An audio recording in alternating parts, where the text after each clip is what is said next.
ఓ రాముల తాత ఏం చేస్తానవే ఎండిపోయిన తోటలా? అరే ఎండిపోయిన తోట అయితే ఉన్నకాయలు ఏరుకో ఆ దార ఇడిచిపెట్టను అయితేనే చేనులా ఈ ఉన్నకాయలు ఏరేదందుకన్నా కూలీళ్ళని పిలుస్తామని అంటే ఈ గడ్డి చేయబట్టి ఎవ్వరు ఏరేదందుకు అత్తలేరు. అందుకే జరంతా ఈ వీకిగా ఆవుకు పట్టుకపోదామని పీకుతాను రాయించను.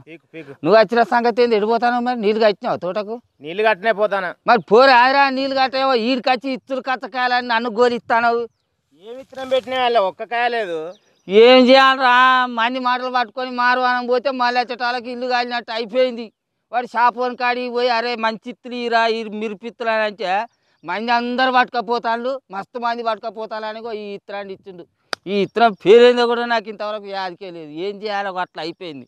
అవు ఒక్కసారి కూడా ఏరలేదురా ఇప్పటి వరకు. పెట్టుబడి ఏమో కొండలు పెరిగినట్టు పెరిగిందా? ఇక కాయలు చూస్తే ఇస్తున్నది. మరి ఏం చేయాలి? ఈసారి పెట్టుబడి అని వస్తుందో రాదో తెలియదు. అతను అన్న కొడుకు ఈశ్వర అన్నది బాగా పండిందటగా ఆ తోట, అయినా విత్తనం పెట్టినట. అవు ఊరంతా అదే అంటానురా, వాని బాగా కాసిందటగా ఈ ఏడు తోట. అరే మరి వాని మాటలు పట్టుకొని నేను కూడా ఈ ఇత్తనాలు పట్టుకొచ్చింది రాయించడం. మరి వాని బాగా కాసింది, మరి నాదో ఇట్లా కాసింది. అసలు మరి వాడు వేరే ఇత్తనం ఏమైనా తెచ్చిండా? అడుగుదాంపా. వచ్చే సంవత్సరం నేను అదే ఇత్తనం పెట్టాలరా. అరే మళ్ళీ ఇంకోటిరా, వాని కాయ కూడా మంచిగా పొడుగున్నదటరా. కాయ కూడా బాగా వెళ్ళింది. మళ్ళీ తాలిగాయ కూడా ఎక్కువ కాలేదట. మరి అదేమో చిత్రం ఏమో తెలుస్తలేదు. ఇంకా నా అంటే మొత్తం తాలిగాయ అవుతున్నదిరా, సగం పడక ఎక్కువ. మందులు కూడా మంచిగానే వచ్చిన మరి పా. అబ్బా బ్రహ్మాండంగా ఉన్నాయి యారా తోట. పెరుగుడు కూడా మంచిగా పెరిగింది. ఇప్పటికే 3 సార్లు ఏరిడే తోట ఇది. బొచ్చడి కాయ వెళ్ళింది. అరే నీ మరి నన్ను ఎట్లకు మోసం చేసిండ్రా వీడు. చూడరాదు ఎట్లా కాసిందో కాయ.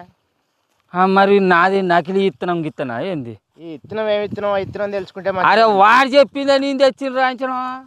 నాకు తెలిసి ఇది ఏరే ఇత్తనం రా, ఇది ఏరే ఇత్తనమే. ఈ కాయ వన్య చూడు, నా కాయ వన్య చూడు. వాడు కళ్ళం ఏడ చేసిండు? కళ్ళం అక్కడ పైన చేసిండు. ఆడ చేసిండా? మరి పోయి కళ్ళంలాగా పోయి ఆయన అరుచుకుందా? అరే వీడు గిత్త చేసింది ఏదమ్మా ఈ చెరుగాడు. మంచి వాడు కాదు, వాడు షాపోన్ దగ్గరికి పోతే అన్నాడు ఎరికేనా? అరే మీ అన్న కొడుకు ఈశ్వర్ గాడు ఇవే ఇత్తనాలు పట్టుకపోయింది అని వాడు తలగా పెట్టిన. వీడు జర్రంతా చదువుకున్నాడు కదా, మరి వీడు మంచి నమ్మకమైన విత్తనాలు తెస్తారు కావచ్చు అనుకో నేను కూడా పట్టుకొచ్చిన. మరి వీడియో ఇత్తున్నాయి నాదో అట్లెందుకు ఉంటుంది? అడుగుదాం. వేరే నిమ్మలంగా రా, ఉన్న కాయ రాలగొచ్చావు. అరే నీ తోట తోడిగో పెరుగుడిగో మనిషి ఎత్తు పెరిగింది. నాడు ఎండాకాలంలో గింత మంచిగా కాసిందిరా కాయ. తక్కువ పెరుగుడు పెరగలేదు, బాగా కాసింది. మరి నేను రోజు నీళ్ళు కడతాను, మందు కూడా మంచిగా వచ్చిన. కొడుకా వీని కళ్ళం చూర్రా, ఎన్ని ఎకరాలు రా వీనుకున్న 3 ఎకరాలకు గింత కాయ వెళ్ళిందని. మరి ఈశ్వరు ఏందిరా నన్ను గిత్త నిండా ముంచినావు? నిన్ను నే ముంచింది నా కళ్ళలోకి వచ్చి మంచిగా నన్ను అంటావు. అరే నీ సొమ్మేమో ఎత్తుకపోయినట్టు కళ్ళంలోకి వచ్చి మాట్లాడుతున్నావు అని అంటాను ఎదురా నాయన. నువ్వు ఇప్పుడు ఆ షాపోని కాడికి పోయి మంచి ఇత్తనం అని అంటే మీ అన్న కొడుకు ఈశ్వర్ గారు పట్టుకపోయి ఇత్తనం వేరే తాత పట్టుకపో మంచిగా వండుతా అన్నారు బిడ్డ. నాదేమో ఒక్క కాయ చక్కగా కాకపోయా, నీదో కళ్ళం నిండా మంచిగా గింత ముద్దుగా కాసా. ఏంది అదేంది అని అడిగేదానికి వచ్చిన. గిత్త ఫీల్గా వచ్చినావురా వీడు. చేపల వచ్చింది ఆయన. నాదొక ఎకరం విత్తనం లాభాల కోసం వాళ్ళు ఏదో ఒక విత్తనాన్ని మనకు అంట పెడతారు. నాదో ఎకరం పెడతాం మొత్తం పోయింది. నా పెట్టుబడి కూడా రాదు పాప అది. అగో గదే కథ అయిందిరా.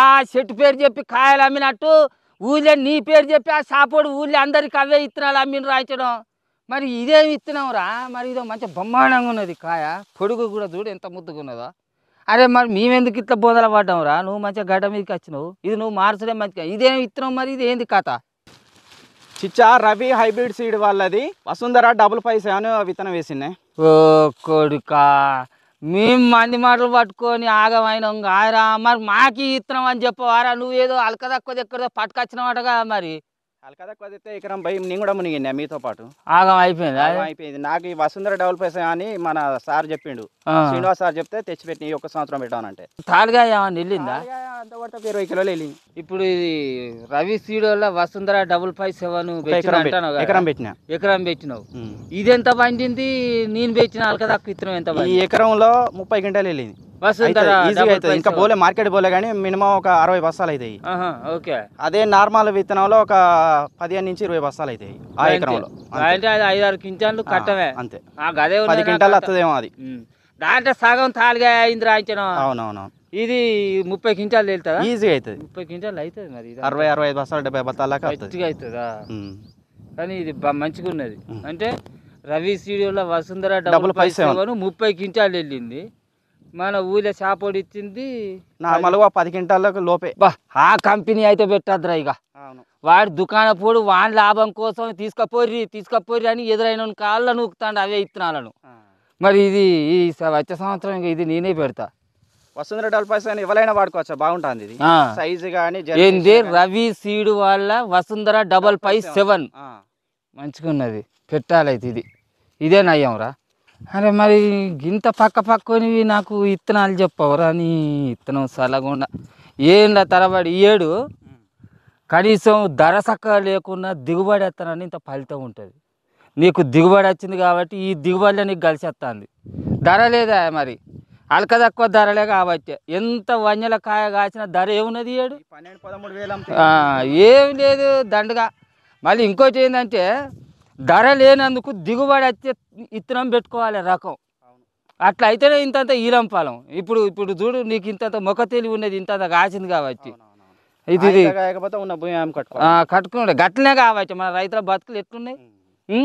నాణ్యమైన విత్తనం పెట్టుకోకుంటే కనుపులు కూడా మంచిగా దగ్గర ఉన్నాయి. బ్రాంచెస్ మొదటి నుంచే తోట కూడా మంచిగా పెరిగింది. మంచిగా పెరిగింది. ఇత్తనం మంచిది కాబట్టి కాస్త దక్కిపోయింది నీకు. వచ్చే సంవత్సరం నేను ఇదే పెడతారా ఈసారు? నువ్వు ఈసారి పెడితే చెప్తే నేను పట్టుకొచ్చుకుంది. డిప్పే ఇక పారలు బట్టి కడతావా? ఇక ఇంకా ఈ కాలంలో డిప్పే పైపులు మంచి నెంబర్ 1 పైపులు. ఓ నాయన తలి అమ్మి చిప్ప కొనుక్కున్నట్టు అయింది. అలక తక్కువ ఇత్తనం పాసన కట్టే ఏం చేయాలి?